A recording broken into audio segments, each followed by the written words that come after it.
ਲਾਲਾ ਜੀ ਕਿੰਨੀ ਕੁ ਉਮਰ ਹੋਊਗੀ ਮਾਸ਼ਾਅੱਲਾ ठीक ਤੁਹਾਡੀ? मेरे 100 साल हो गई है। 100 ਸਾਲ ਹੋ ਗਈ? हाँ ਨਹੀਂ ਯਾਰ, हो गई है।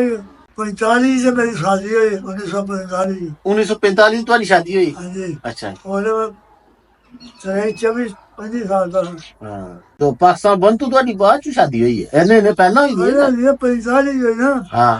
ਅੱਛਾ ਲਾਲਾ ਯਾਰ ਇੱਕ ਗੱਲ ਦੱਸ, ਪਹਿਲਾ ਜ਼ਮਾਨਾ ਚੰਗਾ ਸੀ ਘੂਣ ਵਾਲਾ ਚੰਗਾ? ਕਿਉਂਕਿ ਪਹਿਲਾਂ ਸਹੂਲਤਾਂ ਨਹੀਂ ਹੁੰਦੀਆਂ। पहला मेरे हिसाब नाल तो पहला चंगा है। ਪਹਿਲਾਂ ਚੰਗਾ ਸੀ। पहले सोने को लस्सी नाल ढोडे खाओ, ਆਹ चौपड़ के खाओ, ਹਾਏ ਹਾਏ ਹਾਏ फिश पियो, राती चावल खाओ, गन्ने चुपो, रोल चुप ਹਾਏ लो, गोल खाओ। अस्सलाम वालेकुम व्यूअर्स, कैसे हैं आप? खैरियत से हैं? और मैं भी खैरियत से हूं। मैं हूं अब्दुल वहाब इशफाक और आप देख रहे हैं हमारा यूट्यूब चैनल बजवात फूड सीक्रेट्स। अल्लाह ताला के रहमत करम फजल और उसके शुक्र के साथ आज का व्लॉग करते हैं जी शुरू। आज है जी सऊदी अरब से एक दुखी खबर। मेरे कजन भाई तहम्मुल अमारत से गिरे हैं, वो जख्मी हैं, उनको शदीद चोटें आई हैं, इसलिए हम इसी सिलसिले में उनकी इयादत के लिए जा रहे हैं। मेरा कजन ये साथ ही गाँव है जहाँ वो रहते हैं, डेरा हमीरपुरिया, तो वहाँ ही हम लोग जा रहे हैं उसकी इयादत के लिए। हम लोग लेट हो गए थे तो इसलिए भाईजान से हमें घर से ही लेने आ रहे थे, हम रास्ते में मिल गए। ये हैं जी अपने भाईजान। वालेकुम अस्सलाम यार, ठीक है? तैयार है? रेडी? हां तैयार है। अस्सलाम वालेकुम। वालेकुम अस्सलाम। वाह क्या हाल है? ठीक है अल्हम्दुलिल्लाह भाई, आप सुनाएं? अल्हम्दुलिल्लाह भी ठीक। क्या डब्बा इधर खड़ा किया हुआ? बस ये खड़ा किया, लेट हो गए यार बस। कोई बात नहीं।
अल्हम्दुलिल्लाह अल्हम्दुलिल्लाह पहुंच गए हैं हम मीरपुर के डेरे में। अभी इयादत करेंगे अंदर। आए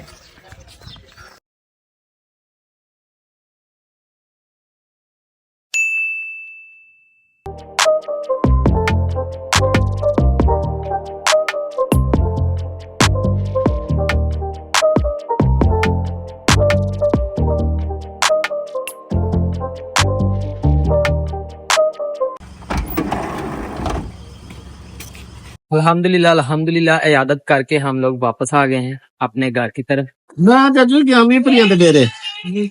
हाँ ਉਹ ਮੁੰਡਾ ਇੱਕ ਆਇਆ ਹੈ ਬਾਹਰੋਂ ਅੱਲਾ ਦਿੱਤੇ ਦਾ, ਉਹ ਵਿਚਾਰੇ ਨੂੰ ਸੱਟਾਂ ਲੱਗੀ ਦੀਆਂ ਹਨ ਕਿਤੇ, ਤੇ ਉਹ ਨਾ ਪਤਾ ਸਿਰਾ ਕਰਕੇ ਆਏ। ਹੋਰ घर वापस पहुंचे हैं तो आगे आकर मैंने देखा है मेरे दादा अबू के दोस्त और हमारे रिश्तेदार भी हैं, वो आए हुए हैं। उन्हें लाला जी कहा जाता है। उनकी उम्र 100 साल से भी ऊपर हो गई है। कभी वो हमारे गांव में ही रहा करते थे इधर, अभी वो चले गए हुए हैं। सैदपुर रोड पर एक गांव है पिंडी पंजोड़ा, उधर। तो मैं उनकी आपको प्यारी प्यारी सादा सादा गुफ्तगू सुनाता हूँ। पापा उनकी बहुत इज्जत करते हैं क्योंकि वो दादा अबू के दोस्त थे, रिश्तेदार भी हैं। तो आइए आपको प्यारी प्यारी सी सादा सादा उनकी गुफ्तगू सुनाता हूँ। ਲਾਲਾ ਜੀ ਕਿੰਨੀ ਕੁ ਉਮਰ ਹੋਊਗੀ ਮਾਸ਼ਾਅੱਲਾ ठीक। ਤੁਹਾਡੀ? मेरी 100 साल हो गई है। 100 ਸਾਲ ਹੋ ਗਈ? हाँ ਨਹੀਂ यार, हो गई है। हिसाब नाल 45 से मेरी शादी हुई 1945। 1945 ਤੁਹਾਡੀ ਸ਼ਾਦੀ ਹੋਈ? हाँ जी। ਅੱਛਾ। और मैं 24-25 साल का हूँ। ਹਾਂ 45 की शादी हुई। तो 5 साल ਬੰਦ ਤੋਂ ਤੁਹਾਡੀ ਬਾਅਦ ਚ ਸ਼ਾਦੀ ਹੋਈ ਹੈ? ਇਹਨੇ ਪਹਿਲਾਂ ਹੋਈ ਦੀ ਹੈ ਨਾ? ये 45 हुई ना। ਹਾਂ 1945। ਤੇ 20 ਸਾਲ ਦਾ ਸੀ ਤੁਸੀਂ हाँ जब शादी- ये भैया बहुत है बताइए कि भाई चाहिए ਹਾਂ। तो अपने साल में। ਉਹ ਲਾਲਾ ਜੀ ਜੋ ਅੱਲਾਹ ਤਾਲਾ ਨੇ ਮਾਸ਼ਾਅੱਲਾ ਹੈ ਕਿ ਇਹ ਨਜ਼ਰ ਵੀ ਤੁਹਾਡੀ ਠੀਕ ਹੈ, ਦੰਦ ਸ਼ੰਦ ਵੀ ਤੁਹਾਡੇ ਠੀਕ ਨੇ ਮਾਸ਼ਾਅੱਲਾ, ਟੋਰ ਫਿਰ ਵੀ ਤੁਸੀਂ ਡਰਦੇ ਪਿਓ ਹੈ ਨਾ? ਕਿ ਵੇਲੇ ਨੂੰ ਝਟਕਾ ਲੱਗ ਜਾਂਦਾ ਹੈ। अब तक खा खा के बदल लग ही जाना पर ਨਹੀਂ ਨਹੀਂ ਅੱਲਾ ਮਾਫੀ ਦੇ ਮੈਂ ਝਟਕਾ ਲੱਗ ਜਾਂਦਾ ਹੈ ਬਾਹਰ ਬੂਰ ਦਾ ਉਹ घर लग जाना इसे केड़ा बंदा मेरे आंदा फिर ਇੱਕ ਨਹੀਂ ਉਹ ਹੈ ਸਹੀ ਤਰ੍ਹਾਂ ਹਾਂ बाकी कोई नहीं ਹੋਰ ਆ ਬੱਚੇ ਨੇ ਸਾਰੇ ਤੁਹਾਡੇ हाँ बिल्कुल ਅੱਛਾ ਇਹ ਪੋਨੀਆਂ ਪਾਉਣ ਵਾਲਾ ਕਿਹੜਾ ਰਿਵਾਜ ਆ ਗਿਆ ਯਾਰ ईमानदारी की गल है मैं देखना मैं हैरान होए ना पोनिया पाए परांठे पाए कोई कुड़ी नहीं होती परांठे रखी हो ਉਹ ਰਿੰਗ ਰਿੰਗ ਪਾਏ ਬੰਦੇ ਹਾਂ मैंने थोड़े मनाए ना ऊपर से खिदा तमें बस लेके पाए नाला ये पाया रेंगे तू ਹਾਂ की शौक है तेरा बाबा उनके पा दे मैं क्या हो तेरी शक्ल चंगी पर ਹਾਂ ਕਿੱਦਾਂ ਸੋਹਣਾ ਮੁੰਡਾ ਤੂੰ तेरा सोना मोड़ा तो दोबारा तेरा मेरा घर का है ਹਾਂ वो तेरे घर में भी था मैंने खा दे खा तो ना वो मुझे माया मुझे दे दिया ਅੱਛਾ ਜਿੰਨੇ ਰਿਵਾਜ ਆ ਗਏ ਨੇ ਪੁੱਠੇ ਆ ਗਏ ਨੇ जो काम पुठा गया ਹਾਂ। ਅੱਛਾ ਫਿਰ ਇੱਕ ਕੰਮ ਹੋਰ ਹੈ ਅੱਗੇ ਤੇ ਮੋਦਰੀਆਂ ਪਾਉਂਦੇ ਹਨ ਨਾ ਉਹ ਨੱਕ ਵਿੱਚ ਵੀ ਘੋ ਕੇ ਲੱਗ दुनिया बना रखना पाइए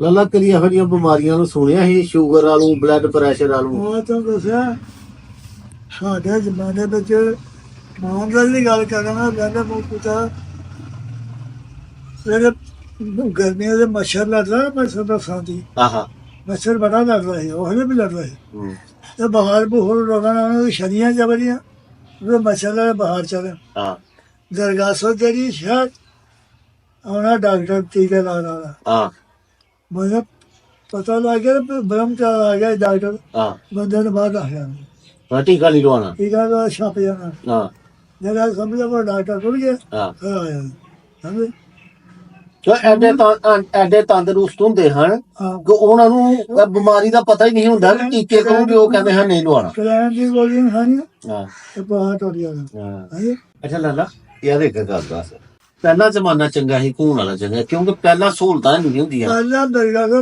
पहला साढ़े मेरे हिसाब नाल तो पहला चंगा है ਪਹਿਲਾਂ ਚੰਗਾ ਸੀ लस्सी नाल ढोडे खाओ ਆਹ चौपड़ के खाओ ਹਾਏ ਹਾਏ देसी पियो राती चावल खाओ ਹਾਏ गन्ने चुपो रोल चुप ਹਾਏ पियो गोली खाओ कोई पता नहीं कि बुहार का कोई पता नहीं खंदर के कपड़े ने पा ले बड़े बंदे ਇਹੋ ਜਿਹਾ ਸੂਟ ਹੁੰਦਾ ਇਹੋ ਜਿਹੇ ਕੱਪੜੇ ਨਹੀਂ ਹਨ ਹੁੰਦੇ ਬਿਮਾਰੀਆਂ ਤਾਂ ਦੱਸਿਆ ਨਾ ਹੀ ਦੇਖੀ ਟੀਵੀ ਹਾਂ ਟੀਵੀ ਕੀ ਹੈ ਨਾ ਬਲੱਡ ਘੱਟ ਦੇ ਬਦਲ ਵਾਲਾ ਨਾ ਇਹ ਫਾਲਜ ਨਾ ਕੈਂਸਰ ਅਜੇ ਜਕਰਾਨ ਕਾਲਾ ਪੀਲਾ ਪੀਲਾ ਜਰਕਾਨ ਕਿਸੇ ਨੂੰ ਕਦੇ ਹੋਇਆ ਨਹੀਂ ਕਦੇ ਕੀ ਬਦਲਾ ਨੂੰ ਤਾਂ ਗੱਟ ਛੱਡ ਪਾਣਾ ਠੀਕ ਹੋਇਆ ਉਹ ਕਾਲਾ ਜਕਰਾਨ ਉਹਦਾ ਬੰਦੇ ਨੂੰ ਲਾ ਕੇ ਜਾਂਦਾ ਉਹ ਠੀਕ ਹੁੰਦਾ ਨਹੀਂ ਠੀਕ ਹੁੰਦਾ ਨੀ, ਬੰਦਾ ਲੈ ਜਾਂਦਾ ਵਾ, ਕੋਈ ਸ਼ੱਕ ਨਹੀਂ ਨਹੀਂ ਹਾਂ ਦੁਨੀਆ ਬਦਲ ਗਈ ਉਹ ਡਾਕਟਰ ਵੀ ਕਹਿੰਦੇ ਸ਼ਰੀਰ ਕੋਈ ਨਹੀਂ ਨਹੀਂ ਹੁਣ ਇਹ ਜਿਹੜੇ ਡਾਕਟਰ ਦਵਾਈਆਂ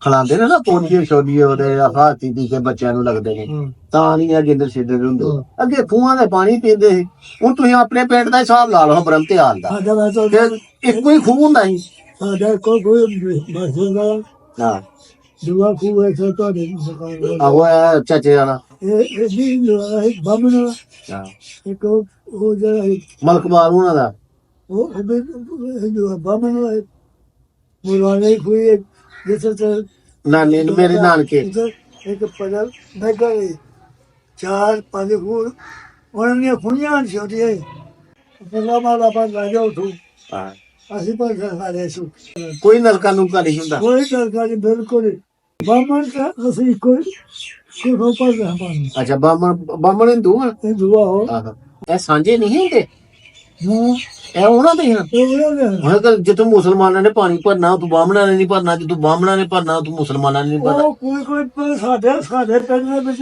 ਹਿੰਦੂ ਚੰਗੇ ਹਨ ਇਹਨੂੰ ਚੰਗੇ ਨੇ ਉਹ ਲਾਲ ਜੀ ਖਾਂਦੇ ਰਾਮ ਨੇ ਲਗਾਦੇ ਜਿਹੜੇ ਮੈਂ ਹਿੰਦੂ ਜਿਹੜੇ ਬਾਹਮਣ ਹਨ ਉਹ ਲਾਲ ਚੀਜ਼ ਖਾ ਲੈਂਦੇ ਰਹੇ ਨੇ ਤੇ ਰਾਮ ਉਹ ਵੀ ਨਹੀਂ ਖਾਂਦੇ ਉਹ ਰਾਮ ਨੇ ਨਹੀਂ ਖਾਂਦੇ ਉਹ ਕੁੱਕੜ ਖਾਣਾ ਤੇ ਮੌਲ ਵੀ ਉਹ ਲਾਲ ਕਰਾਇਆ ਗੋਸ਼ੇ ਦਾ ਨਾ ਕਸਾਈ ਕੋਲ ਨਾ ਹਿੰਦੂਆਂ ਨੇ ਹਾਂਜੀ ਉਹ ਸਾਡੇ ਪਿੰਡ ਤਾਂ ਇੱਕ ਖਾਣ ਨੂੰ ਹੀ ਪਾਣੀ ਭਰਦੇ ਉਹ ਫਿਰ ਪੀਂਦੇ ਰਹੇ ਜੇ ਉਹ ਮਾਰੇ ਉਹ ਕਹਿੰਦਾ ਕੰਮ ਕਰਦੇ ਤੇ ਅਸੀਂ ਪਾਣੀ ਦੇ ਸਾਨੂੰ ਮਿਸੇਜ ਆ ਲਿਆਉਣਾ ਪੈਂਦਾ ਹੈ